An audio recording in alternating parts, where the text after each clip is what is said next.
తీసుకొని 5 సార్లు నెయ్యి వేయండి సార్. దానిపైన 5 సార్లు వేయండి సార్.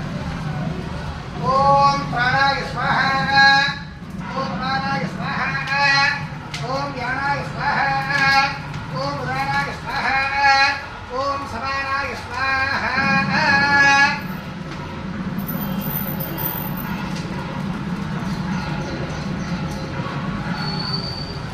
అందరూ పట్టుకోండి సార్. చెప్పినప్పుడు మూట తీసి మధ్యలో పెట్టేసి కొబ్బరి చిప్పలన్నీ వేసేసి ఓం పూర్ణాహుతివత్తవాంజుహోతి